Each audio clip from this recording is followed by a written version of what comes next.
Bismillahirrahmanirrahim. Assalamualaikum warahmatullahi wabarakatuh. Alhamdulillahi wa na'udzu billahi min syururi anfusina wa sayyi'ati a'malina. Man yahdihillahu fala mudilla lahu wa man yudlil fala hadiya lahu.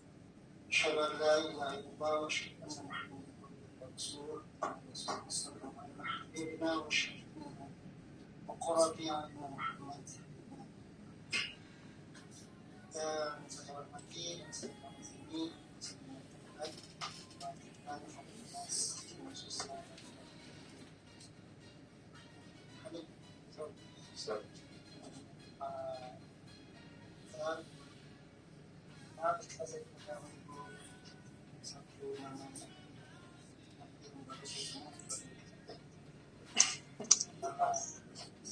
Junior saya dalam usia tetapi senior saya dalam kecintaannya pada ilmu dan pengalaman ya, para kuasa yang hadir nama dan jabatannya bisa disebut satu sama sekali tidak mengurangi rasa hormat saya dan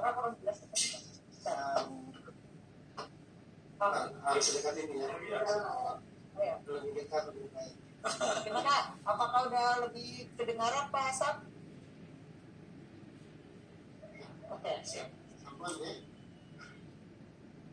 Terima kasih Visip UIN Jakarta wasilah wakil dekan juga sudah memberikan kehormatan yang sangat tinggi pada saya menjadi walaupun terus saja kedatangan saya ke Ciputat ini maksud utamanya sih hanya dua ya. Yang pertama antar anak perempuan saya yang baru lulus di Madrasah Aliyah program keagamaan Darussalam Ciamis.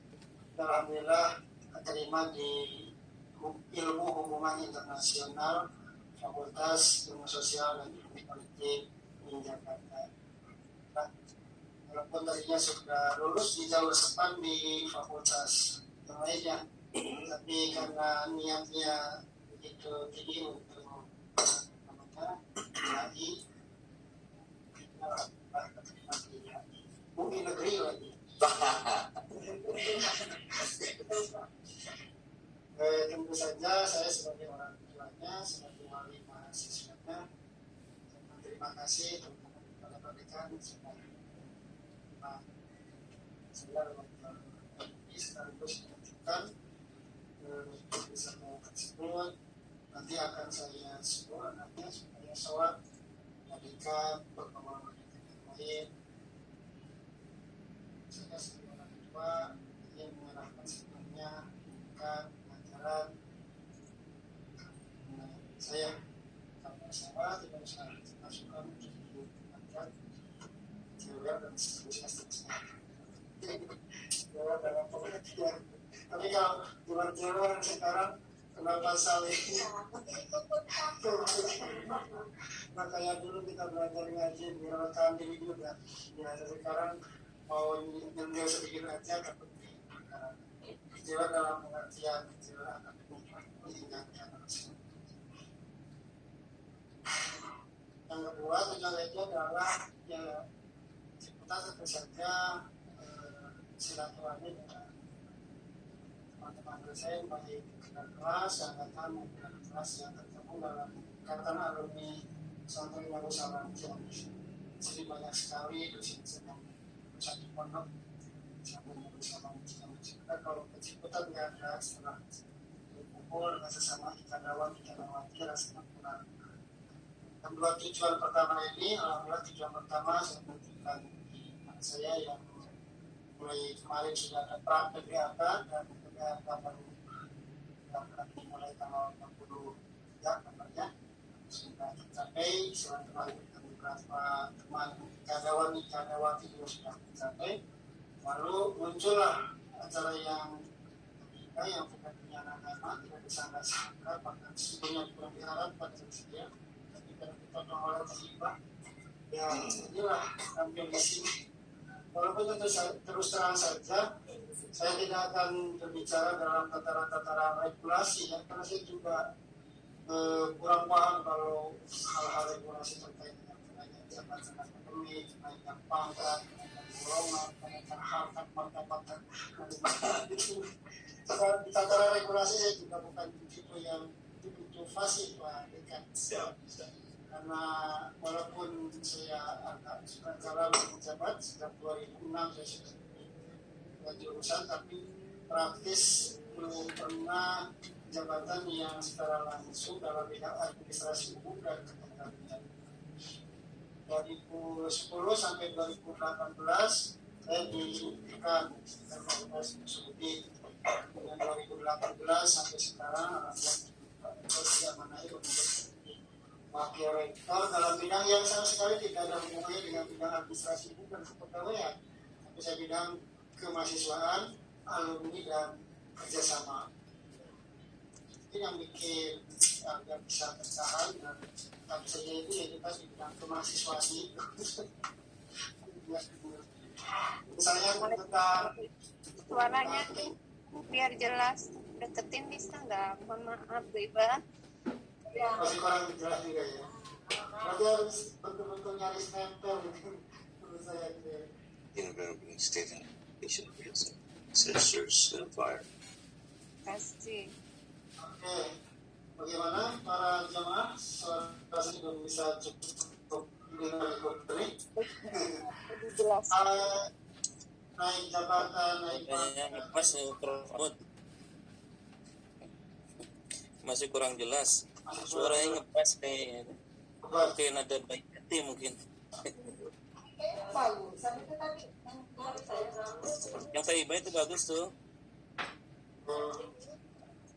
atau saya pakai yang pabrikan insya Allah lebih bagus.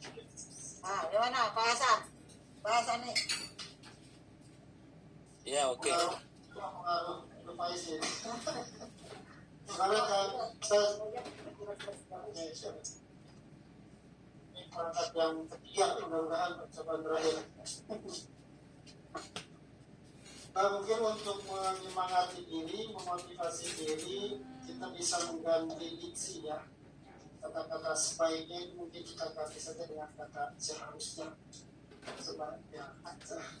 Sebaiknya naik pangkat, sebaiknya naik jabatan, sebaiknya naik golongan, kita ganti isinya dengan kata seharusnya. Bahkan sebetulnya kata seharusnya juga masih agak soft dibanding dengan harus.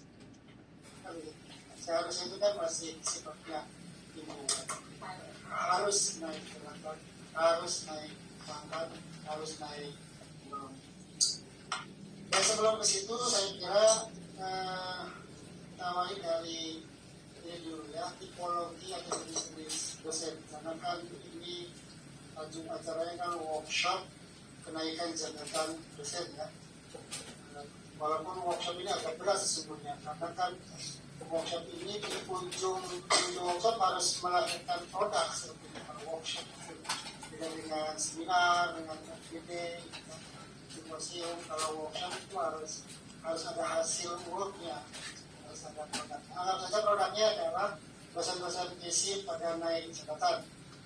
Kepala langsung mengajukan ke guru besar yang berkasnya sedang proses, insya Allah dalam beberapa hari, beberapa pekan ke depan langsung turun, baik yang diproses di IPTI maupun yang diproses di praktis. Yang pertama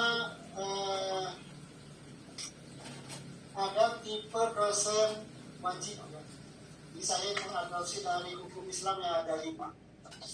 Ada wajib, sunnah, mubah, apalagi makruh dan haram. Saya kira dosen juga tipe-tipe sama. Yang pertama adalah dosen wajib. Maksud saya adalah dosen yang keberadaannya itu harus ada.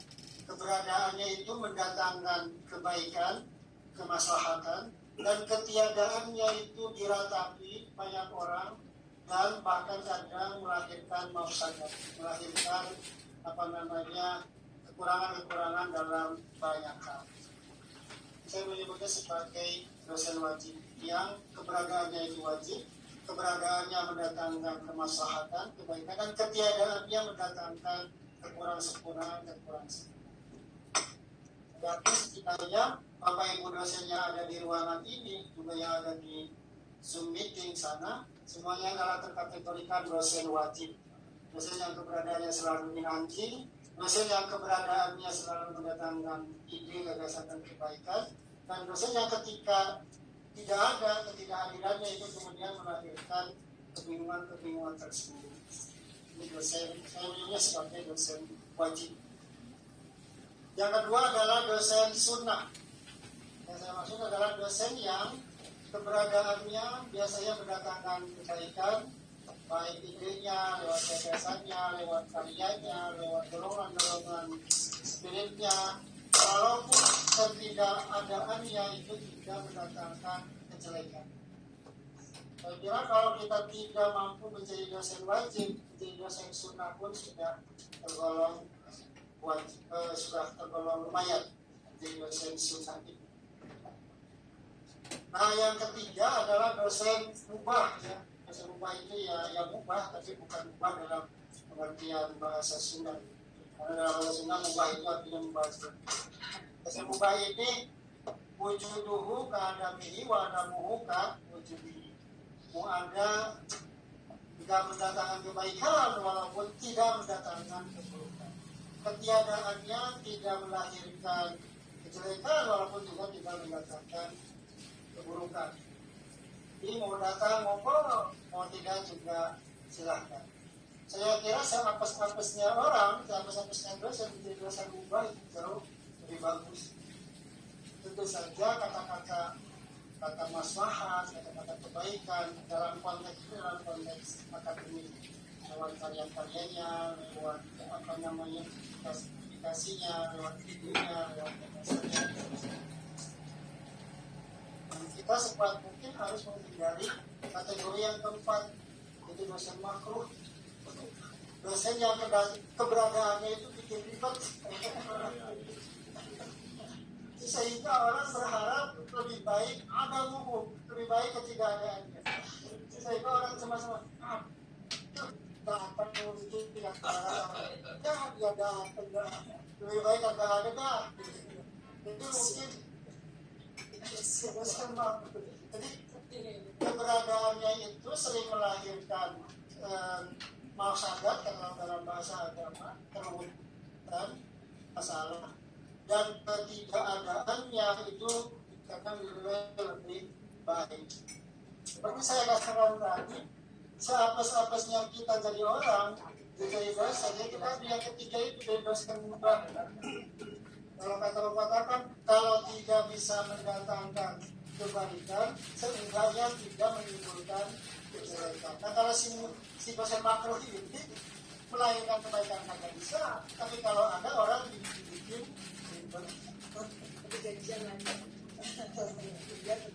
nah itu persoalannya, ya itu kan tidak melihat apakah dia dosen wajib, dosen sunnah, dosen makruh.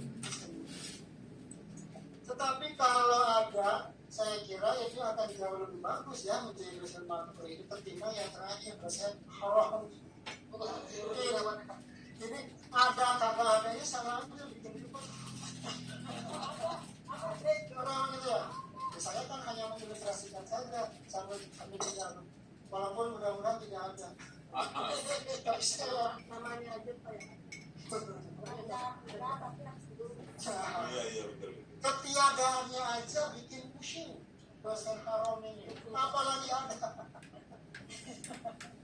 Nah juga ini adalah puncak hierarki kejelekan kali ya kalau kita ini. Apa tujuan, apa hubungannya dengan workshop kita hari ini? Apa hubungannya? Yang hubung-hubungan aja tadi Pak, seperti status dengan tadi.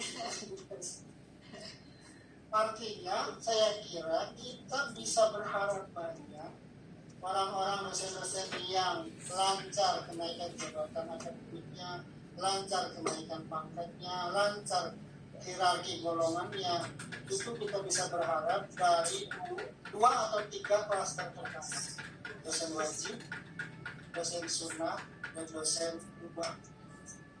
Dan mungkin kita tidak bisa berharap banyak pada dosen makro, apalagi dosen itu. Tuh. Yang berikutnya, keberatan judul workshop ya. Ada apa-apa nanti dibantu aturan. Kalau mau di-share itu kan? Kita lihat ini kan tulisan tangan. Nanti aja yang PowerPoint ada sendiri. Ini kan baru mengantar. Oke, sip. Sengaja saya lama-lamanya bisa biar nanti tahu-tahu Jumatan gitu. Saya mau ditanya. Nah, sekarang itu tadi secara umum ya tipe manusia dan saya kira termasuk banyak tipe dosen. Yang berikutnya adalah hubungan antara dosen dan jabatan. Ini kan pokoknya adalah jabatan ini pada dosen itu sebetulnya yang sudah melekat itu pasti jabatan fungsional. Pada dosen itu pasti yang sudah melekat mau tidak mau adalah jabatan fungsional. Mulai dari asisten ahli, asisten rektor atau kepala dan seterusnya. Itu disebut jabatan. Itu adalah namanya jabatan akademik atau jabatan fungsional. Mau tidak mau siapapun dalam hal ini sudah ada jabatan. Yang banyak dari kita atau beberapa dari kita itu kadang bingung mana yang jabatan, mana yang pangkat disebut jabatan, mana disebut pangkat. Paling yang lancar itu menyebut golongan saja ya, mulai dari B, C, dan seterusnya. Nah ini juga antara hubungannya dengan jabatan juga jabatan ada dua, satu jabatan fungsional atau jabatan akademik, ada dua jabatan struktural. Jabatan akademik atau jabatan fungsional itu mau tidak mau melekat pada siapapun dosen. Adapun jabatan struktural saya kira itu adalah jabatan yang biasa kita sebut sebagai DT kalau dalam ya, dosen dengan tugas tambahan mulai dari sekrodi, kaprodi, cekjur, kajur, WD, dekan, dan seterusnya. Nah, yang akan saya katakan adalah relasi, hubungan atau sikap dosen terhadap jabatan. Yang pertama, dosen yang bahkan tidak tahu kalau pada dirinya juga melekat jabatan fungsional. Sehingga tidak tahu saya ini di asisten ahli, di lektor itu saya banget. Sampai sekarang kalau dikumpulkan saya ini sudah dikum berapa gitu, saya dikredit berapa. Nah biasanya yang tidak terlalu care dengan jabatan akademik atau jabatan fungsional juga biasanya nggak terlalu peduli dengan jabatan tambahan yang bukan jabatan struktural. Karena biasanya yang katakanlah dalam tanda kutip mengincar jabatan struktural itu peduli dengan jabatan fungsional karena jabatan tambahan itu harus ditebus oleh hierarki jabatan fungsional. kita main drama. Ya selama walaupun kadang beramal seikhlasnya. Tipenya itu yang pertama. Tipe kedua, konsen hanya pada jabatan akademik. Jadi dia peduli dengan mulai dari apa tadi asisten ahli, rektor kepala, dan seterusnya. Dan cermati sedemikian. Walaupun saya terus terang saja itu juga belakangan aja agak paham seperti itu. Setelah dikasih tahu oleh perbedaan apa namanya, apakah guru besar itu jabatan akademik, apakah pangkat, apakah gelar. Ternyata guru besar itu adalah atau profesor itu adalah jabatan akademik. Jabatan itu yang untuk melamarnya harus bergelar akademik doktor. Gelar akademik diberikan oleh institusi pendidikan. Ada orang pikir Yang lebih paham. Jangan-jangan saya juga nanti dikoreksi. Terima kasih. kembali ke sini ya, tipologi dulu. Yang ketiga adalah itu tadi, care dengan baik jabatan fungsional atau jabatan akademik maupun jabatan yang sifatnya jabatan struktural. Baik karena ada motif dia punya keinginan untuk menjadi PT, yaitu dosen dengan tugas tambahan, sehingga ia sedemikian rupa memperhatikan antara kesesuaian jabatan fungsional tertentu, misalnya dia di di lektor kepala, kemudian golongan sekian, pangkat sekian, jabatan struktural apa yang bisa dia lamar. Karena semua ngotot dia ingin jadi wakil dekan misalnya, tetapi jabatan fungsional yang belum memenuhi, tidak bisa.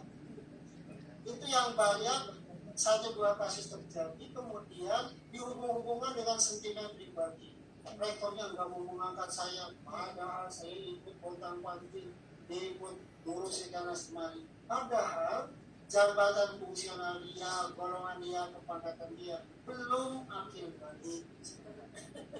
Walaupun dia misalnya dari sisi lamanya mengabdi, hampir seumuran misalnya dengan dekannya, dengan wakil rektornya, dan sebagainya.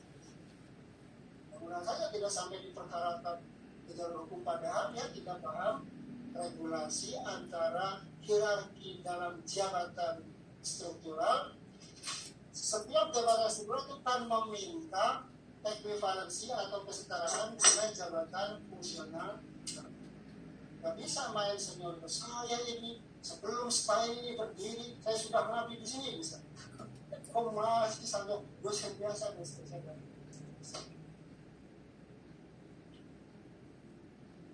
Tipe yang berikutnya, yang peduli dengan jabatan fungsional, peduli juga dengan jabatan struktural, juga punya punya keinginan setiap tahapan jabatan fungsional yang dia raih itu ingin mendapatkan hierarki tertentu dalam jabatan struktural.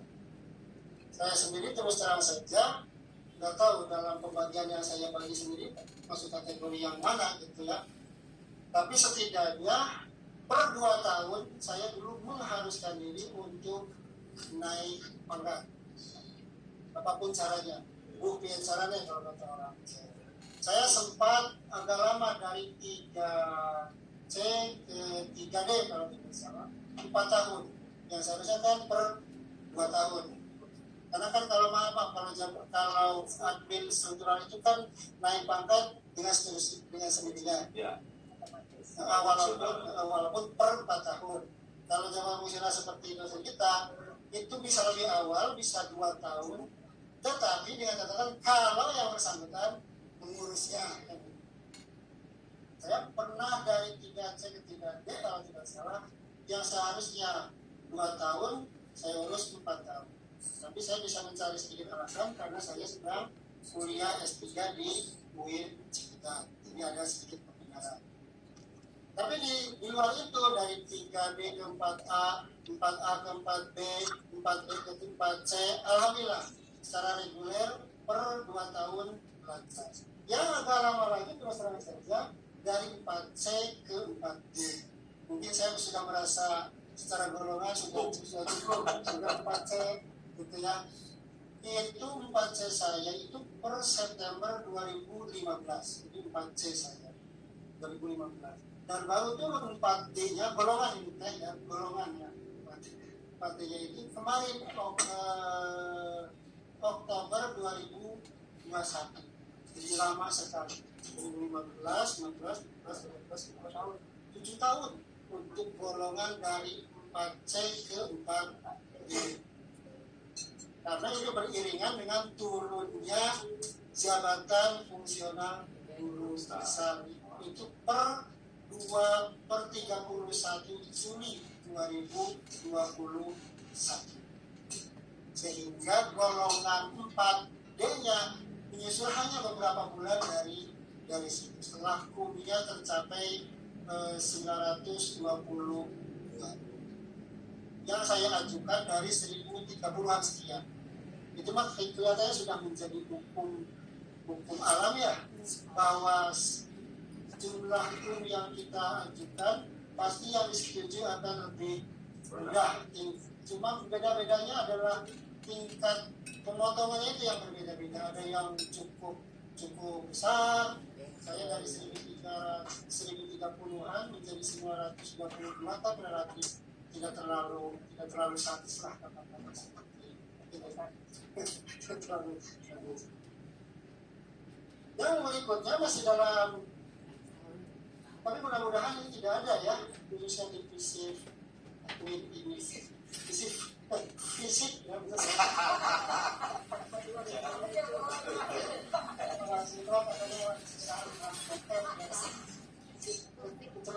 Sebetulnya saya sudah lama jadi orang Jawa yang sudah cukup fasih. Pak Dekan bilang huruf F. Profesor. Kalau ada yang mengatakan maaf nggak bisa bilang huruf F, banyak fitnah. Ada juga tipe dosen yang sepertinya hanya peduli ngajar gitu aja ya, datang ngajar pulang. Kalau mahasiswa itu ada istilah kupu-kupu ya, kuliah pulang, ya sama juga kuliah pulang seterusnya, sehingga nggak pernah terlibat dalam kepengurusan dan tidak pernah terlibat dalam hiruk pikuk naik jabatan, naik pangkat, naik golongan. Paling yang dipedulikan itu hanya serdos, dan baru kelihatan dia ngurus-ngurus itu ketika ada permintaan dari LPM untuk ngurus LBK. Laporan bank kinerja, namanya juga beban itu. Saya kira ini mudah-mudahan dalam pembagian tadi ini mungkin termasuk kategori dosen berubah. Kalau dulu sampai dosen tidak menjadi trauma maker pun sudah bagus daripada ketimbang Oke, sekarang mungkin pada segmen ketiga ya, ini yang saya bikin PPT-nya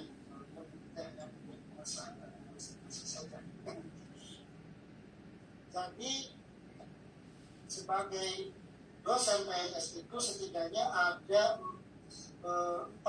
empat klaster yang harus cukup kita pahami ya. Satu, jabatan fungsional. Yang kedua, pangkat.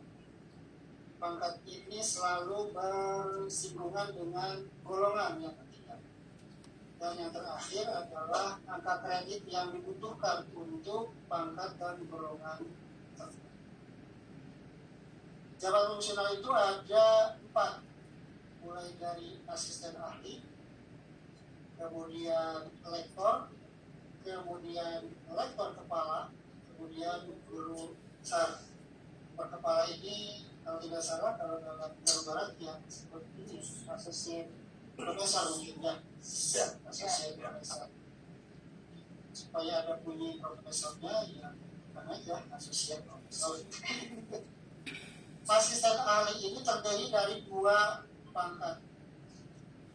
Ibarat kalau diilustrasikan mungkin begini ya, jabatan fungsional itu semacam takbir bawaan yang terkait dengan siapa kita,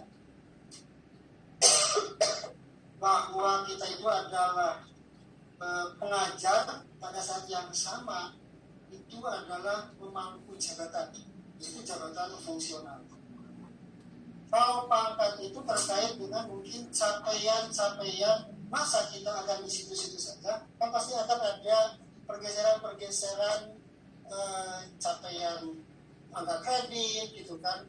Ada dulu waktu masuk itu baru selesai S1 kemudian menyelesaikan S2, kan itu pasti akan bergeser pada pangkat. Gitu. Pangkat itu kan kemudian didukung dengan angka kredit, misalnya ijazah S1 itu menyumbang kredit berapa, ijazah master menyumbang kredit berapa, dokter menyumbang kredit berapa, itu berpengaruh terhadap pangkat dan golongan. Pada asisten ahli ada 2 pangkat, yaitu penata muda dan penata muda tingkat 1. Penata muda itu setara dengan golongan 3A, angka kreditnya 100. Sedangkan penata muda tingkat 1 itu setara dengan golongan 3B, angka kreditnya 150. Dosen yang lulusan S2 itu biasanya langsung ya menjadi penata muda tingkat 1 golongannya 3B. Atau maaf, golongannya yang otomatis itu golongan 3B. Karena ijazah master dia kalau tidak salah itu sudah dinilai seharga pun 150. 150 itu sudah menjadikannya berhak atas golongan 3B. Kan begitu. Kemudian lektor juga terdiri dari 2 pangkat, yaitu penata dan penata tingkat 1.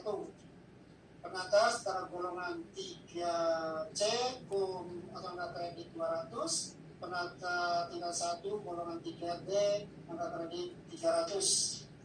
Kemudian, nah ini dulu kalau tidak salah mulai dari sini nih, lektor kepala ke atas di lingkungan Kementerian Agama ini tim penilainya sehingga saya itu sudah berpindah dari Diktis ke Dikti waktu itu dari 3D kalau mau dari 3D kalau mau melamar 4A.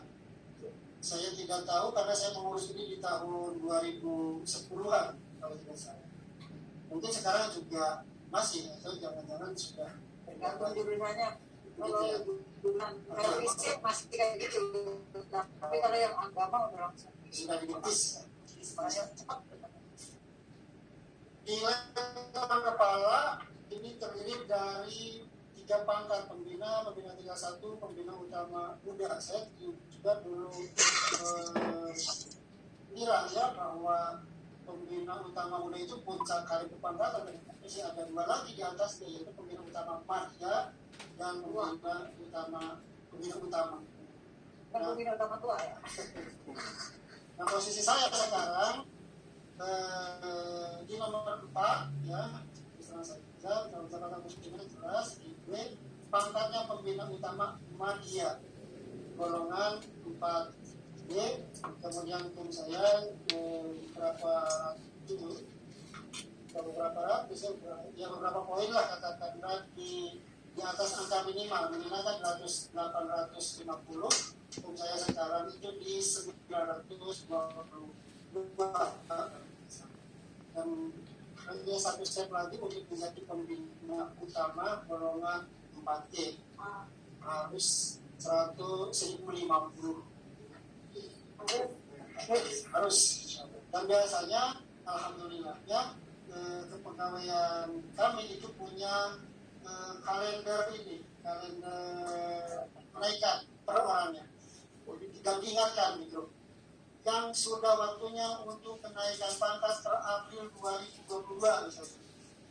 Dosen ini Ada masih pajak yang sebenarnya kita malah tapri.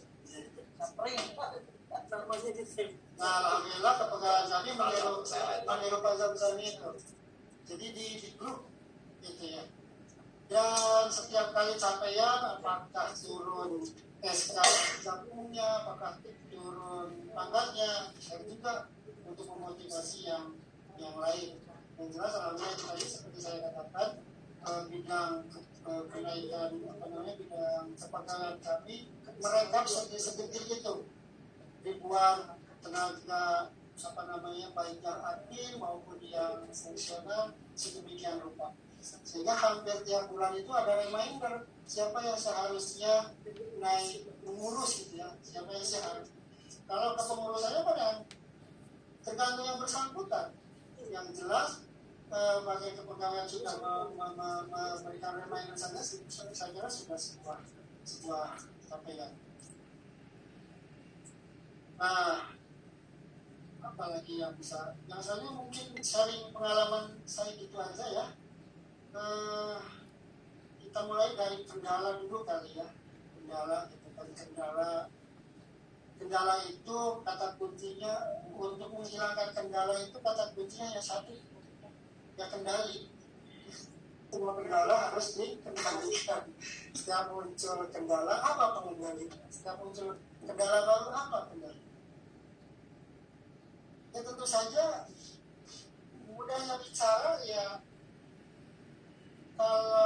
kalau kita fokus pada pengembangan tridharma perguruan tinggi, tidak ada kendala itu. Artinya kalau kita tidak terlalu peduli dengan kegiatan tridharma perguruan tinggi plus kegiatan penunjang pada saat yang sama, 4 klaster itu pula yang akan menjadi kendala. Oke lah kalau bidang pendidikan dan pengajaran, karena itu kan sifatnya reguler, ada klaster mengajar, ada cabang mengajar.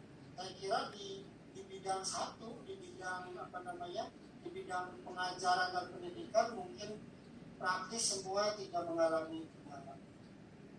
Tapi itu tadi, kendala yang itu adalah satu, tidak memiliki publikasi ilmiah karena terlalu fokus hanya ngajar data, ngajar kembali, data, ngajar kembali.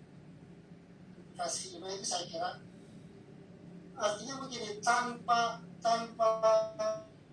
workshop-workshopan kayak gini kita sadar bahwa publikasi ilmiah itu adalah sebuah kewajiban, sebuah keharusan untuk bisa naik jabatan, pangkat sehingga mengatrol publikasi ilmiah. Nah, publikasi ilmiah ini kadang juga ada 2 tipe gitu ya. Ada yang sejak awal difokuskan sesuai dengan relevansi bidang ilmunya. Ada juga dosen yang tipenya itu penting nulis, yang penting punya karya ilmiah. Tetapi misalnya kalau universitas sebenarnya bagus, sekitar 2, sekitar 3, gitu kan. Cuma ketika diajukan tidak mendapat kredit yang memadai. Karena itu tadi, dia hanya mengandalkan semangat yang penting nulis. Dia ngajar misalnya teknologi pembelajaran, sementara karya ilmiah yang diajukan adalah misalnya al-mar'atu fil Qur'an misalnya. Jadi bukan hanya semangat, tetapi klaster keilmuan juga harus artinya nulis yang begini itu bukannya tidak boleh, tetapi mungkin untuk sesekali saja menyalurkan minat gitu. Artinya publikasi ilmiah ini sejak awal harus bisa sesuai dengan rumpun keilmuan kita. Cari di publikasi yang ada di luar kampus kita, karena kan begitu kan, jurnal-jurnal itu justru memperbanyak para penulis dan tulisan dari luar. Jurnal aku mencari tulisan-tulisan para penulis dari Jakarta dan seterusnya lintas. Jadi kendala pertama itu tidak punya publikasi ilmiah. Jadi berapa tahun pun mengajar, misalnya sudah 5 tahun mengajar, kalau tidak punya publikasi ilmiah maka 4 tahun sisanya hanya pengulangan dari 1 tahun pertama.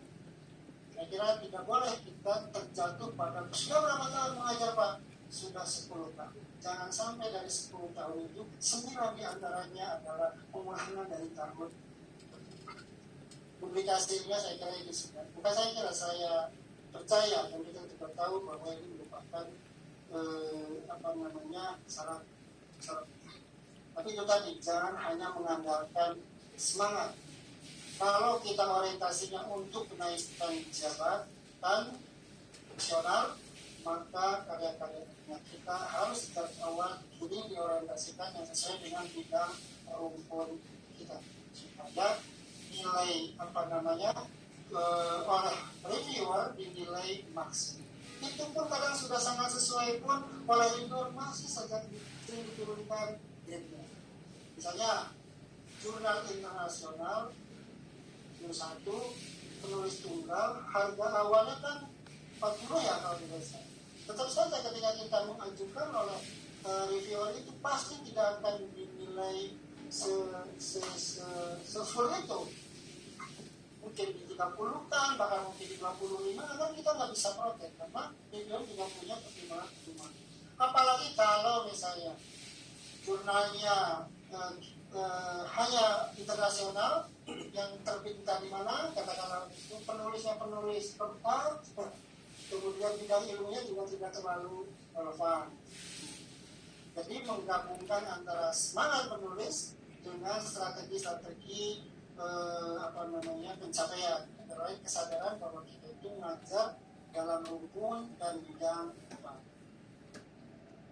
Yang kedua tentu saja adalah kalau seperti sudah saya katakan tadi, kita akan mendengar pengajaran, saya kira nanti tidak ada masalah, ada seperti yang mengajar, ada namanya di jadwal mengajar, kegiatan kendala bermula di kegiatan penelitian. Yang ketiga adalah kurangnya kegiatan pengabdian dan penunjang. Nah, ini juga biasanya yang malas membuat publikasi ilmiah pada bidang ini juga agak tidak terlalu bagus gitu ya, kegiatan pengabdian dan penunjangnya. Itu kan ya kalau bapak-bapak seperti sini pengajian, khutbah itu juga jangan dianggap enteng ya. Itu juga yang penting ada surat keterangannya, ada surat permohonannya, ada bukti, kalau khutbah ada bukti teksnya, itu kan juga bisa dimasukkan dalam salah satu klaster BKD, dan pada saat yang sama juga bisa masuk untuk kenaikan jabatan.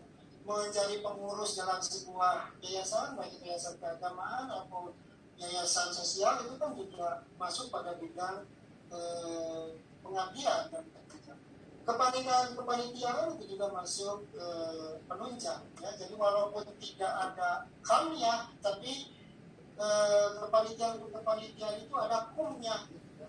Kalau dulu kan apa-apa harus diukur dengan kum dan kam. Kalau sekarang sudah ada tukin, sudah ada regulasi, kita hanya mendapatkan kumnya karena itu sudah dikonversi ke regulasi, ke tukin dan seterusnya. Jadi jangan anggap enteng SK itu, tetap dikoleksi. Kita harus punya folder khusus gitu ya dalam laptop kita, dalam komputer kita. Ada klaster sebut saja, mungkin kalau saya sih folder besarnya BKD. Karena kalau BKD terkumpul, saatnya kenaikan jabatan sangat mudah, tinggal di transfer. Folder besarnya BKD.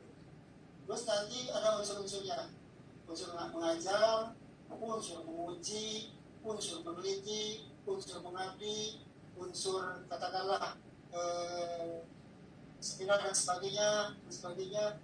Jadi dalam folder ada subfolder. Kadang dalam subfolder itu ada sub-folder. Itu terus saya secara pribadi sangat memudahkan, terutama pada kegiatan semesteran ketika LPM ngobrol untuk segera menyetorkan LBKD. Sangat mudah sekali. Poinnya tiga aja. SK sebagai bukti rencana BKD kan begitu. Kemudian pendukungnya, materi, PPT dan sebagainya. Kemudian itu sebagai sebagai bukti kinerja kalau itu. Kemudian permohonan atau paling tidak flyer kegiatan itu ini sudah dianggap sah sebetulnya untuk bukti kinerja. Gitu. Uji misalnya uji juga pada folder menguji ada 3 subfolder lagi, mulai menguji skripsi, menguji tesis, menguji disertasi. Itu pun masih ada subfoldernya lagi, prodinya. Prodi MPI, Prodi PAI, Prodi dan seterusnya. Saya yakin ibu-ibu juga sudah seperti itu, ini hanya shares saja. Kalau enggak berarti paling kali itulah saya kalau kita tinggal itu terus saya sangat membantu ketika saatnya laporan beban kinerja riset. Misalnya isi webinar di mana beberapa hari atau paling beberapa jam, sebenarnya kan panitia ngasih sertifikat, langsung saya emailkan sertifikat itu, begitu ngantor pagi langsung saya mengakses email yang kemarin saya kirim sendiri, lalu saya download, tinggal masukkan ke klaster tadi. Itu sangat memudahkan. Kendala terakhir, saya kira ini juga banyak. Jangan-jangan ini puncak kendala ini, malas mengumpulkan berkas.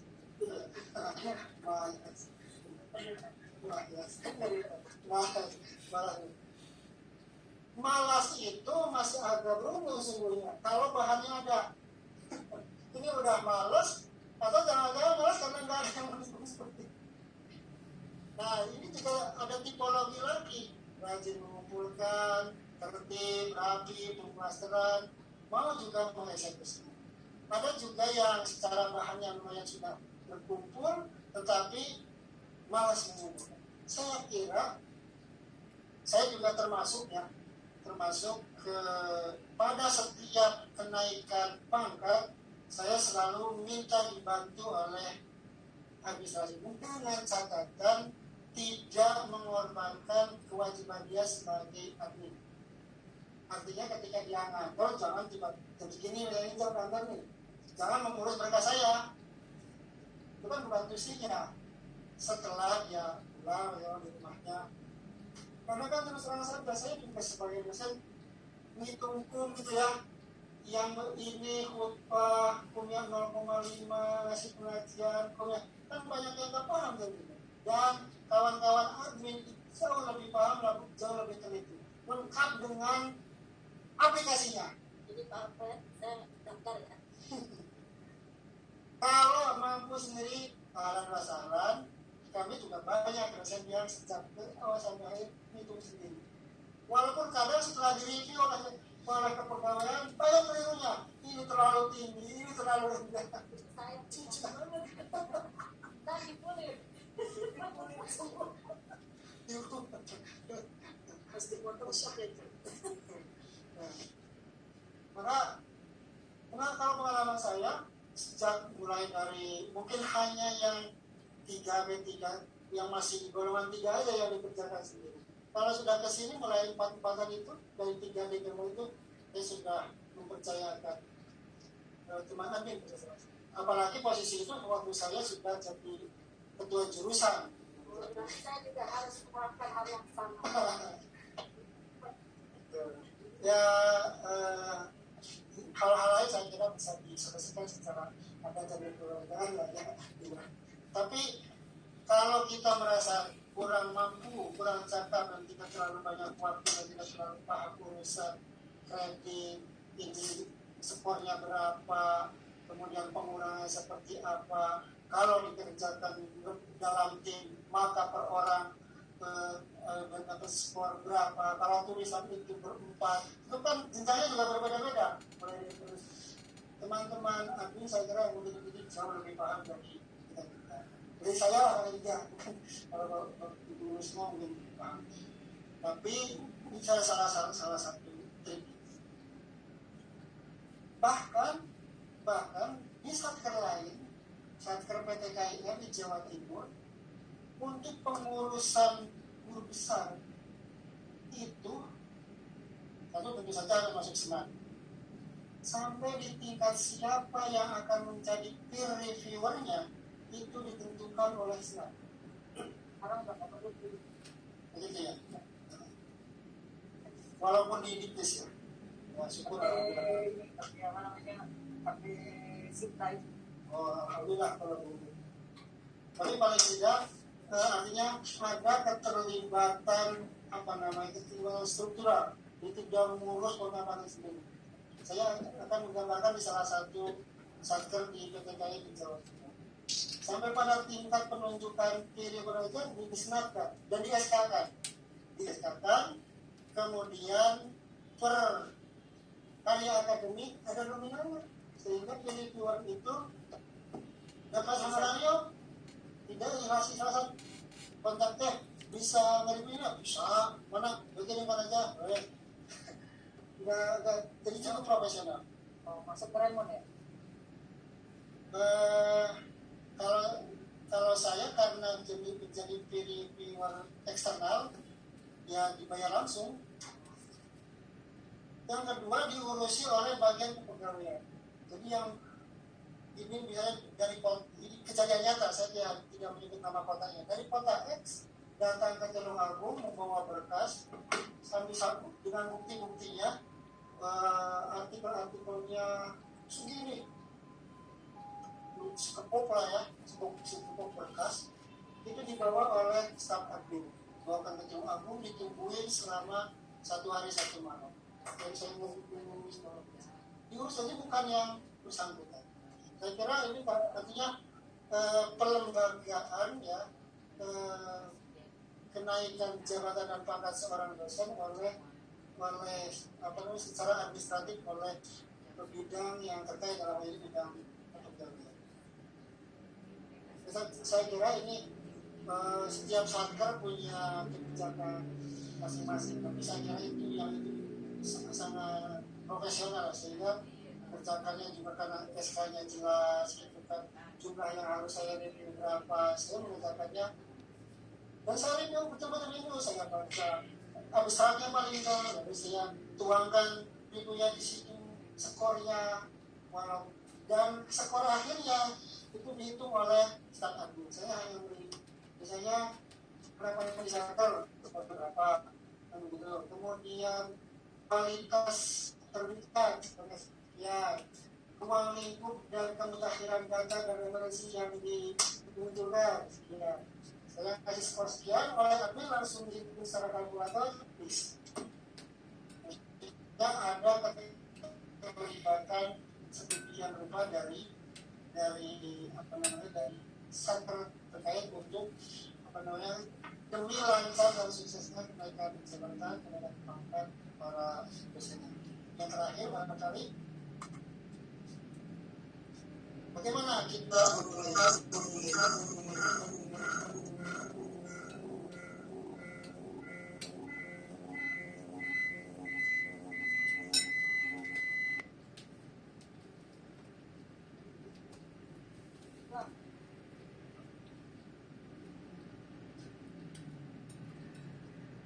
tanpa ini bisa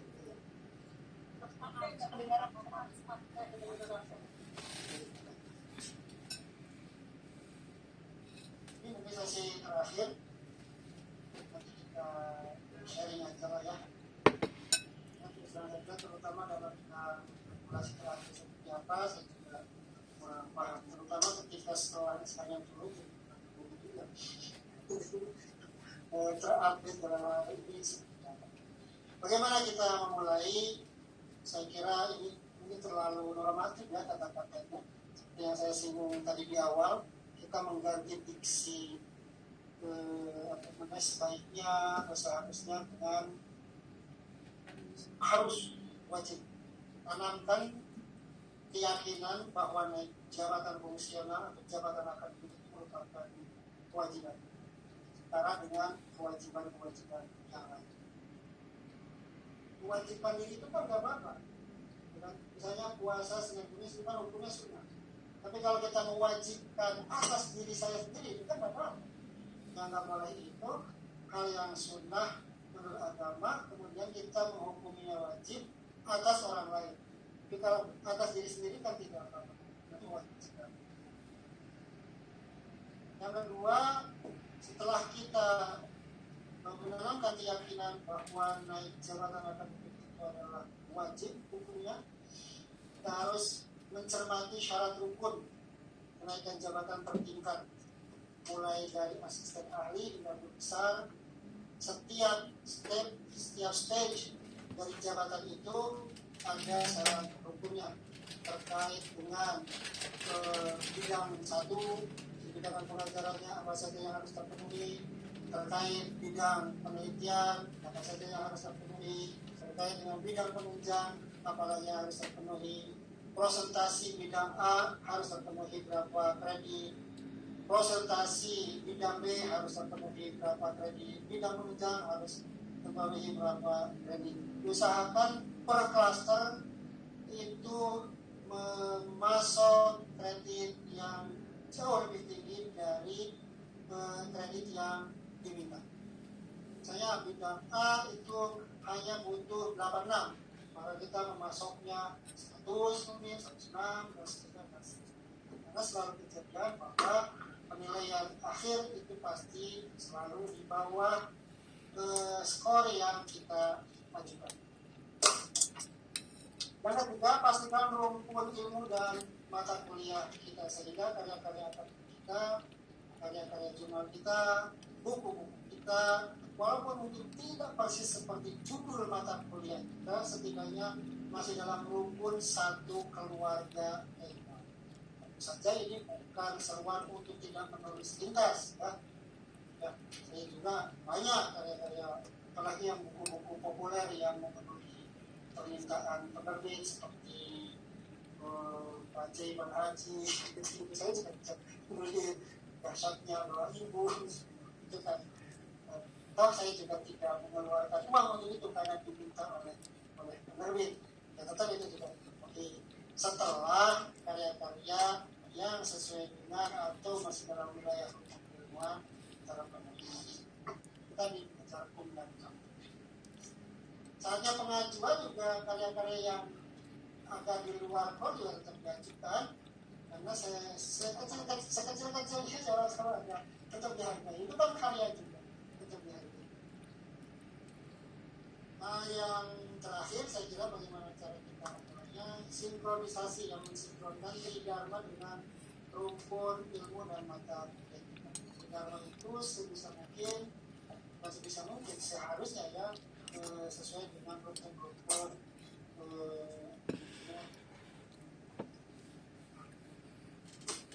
yang sekarang yang terakhir ini pertanyaan, buat apa sih kita naik jabatan itu sehingga sedemikian rupa diminati oleh banyak orang, sehingga sedemikian rupa fisik di Jakarta meworkshopkannya. Ada 3 alasan kenapa kita harus naik pangkat dan naik jabatan. Yang pertama adalah kenaikan jabatan fungsional merupakan suatu bentuk pembinaan karir dosen. Jadi salah satu indikator karir seorang dosen itu meningkat, naik, yaitu dengan naiknya jabatan. Jadi bukan hanya bertambahnya hitungan tahun pengabdian, bukan bergonta-gantinya mahasiswa yang kita ajar, karena itu tanpa diurus pun sudah terjadi dan pasti berjalan dengan sendiri. Tapi indikator utama naiknya jabatan atau karir seorang dosen itu adalah dengan naiknya jabatan. Yang kedua, untuk mengembangkan kompetensi diri. Ini salah satu ciri, salah satu indikator bahwa kita punya kompetensi itu adalah dengan naiknya jabatan. Jelas saja, tentu saja ukurannya sangat formalistik, ukurannya sangat sederhana. Tetapi apa yang dipegang oleh orang pertama-tama kalau bukan ukuran struktural? Apa yang dipegang oleh orang sebagai ukuran kalau bukan jabatan-jabatan fungsional formal? Kan begitu. Yang ketiga, kenapa kita harus naik jabatan? Selain itu adalah pembuktian karir, selain itu juga untuk mengukur kompetensi diri, juga memberi kontribusi, memberi keuntungan, memberi kebaikan bagi institusi tempat kita bernaung. Kalau dosen-dosennya jabatannya pada naik, pada meningkat, kalau rektor kepalanya banyak, kalau guru besarnya banyak, otomatis kan akan mengatrol juga status akreditasi institusi tempat kita bernaung, prodinya, fakultasnya, maupun universitas.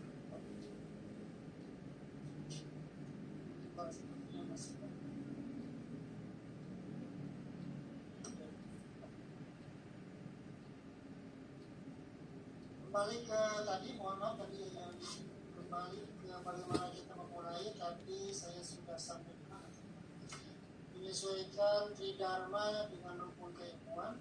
Saya ada sambungannya, tentu saja menulis